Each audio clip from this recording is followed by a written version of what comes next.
అమరావతిని artificial intelligence హబ్గా మారుస్తామని already Lokesh గారు ప్రకటించారు, చంద్రబాబు గారు ప్రకటించారు. సాఫ్ట్వేర్ కంపెనీలు ఇక్కడికి తీసుకొస్తాం ఆర్టిఫిషియల్ ఇంటెలిజెన్స్ వాటిని అన్నటువంటిది.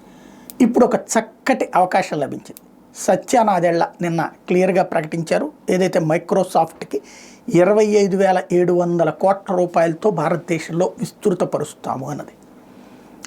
ఒకప్పుడు హైదరాబాదులో మైక్రోసాఫ్ట్ లాంటి సంస్థ వచ్చిన తర్వాత డెవలప్మెంట్ అయింది, అది చంద్రబాబు గారి వల్లనే అన్నటువంటి పాయింట్ని ఇప్పటికీ చెప్తూ ఉంటారు.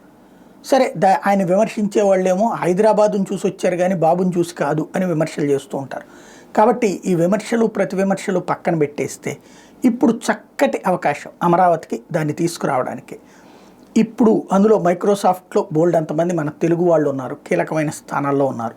ఇప్పుడు వాళ్ళతో మాట్లాడి సత్యనాదెళ్ల కూడా ఒకప్పుడు చంద్రబాబు గారి స్ఫూర్తితోనే ఆయన ఆ స్థాయికి వెళ్ళాడు, సాఫ్ట్వేర్కి ఆ స్థాయికి ఎదిగాడంటేనే ఆయన వలన అని ఆల్రెడీ చెప్తున్నటువంటి సందర్భంలో బాబు గారు అడిగితే రాననేటటువంటి పరిస్థితి ఉండదు. కాబట్టి ఒక్కసారి మాట్లాడి అమరావతికి మైక్రోసాఫ్ట్ వచ్చిందంటే మిగతా సంస్థలు పరుగులు పెట్టుకుంటూ వస్తాయి. అప్పుడు కూడా హైదరాబాద్లో మైక్రోసాఫ్ట్ వచ్చిన తర్వాత అనేక సాఫ్ట్వేర్ కంపెనీలు ముందుకు వచ్చినటువంటి మాట వాస్తవం, అది అంగీకరించాల్సిన నిజం. కాబట్టి ఇప్పుడు మంచి అవకాశం, దాన్ని సాధించగలిగితే అద్భుతం.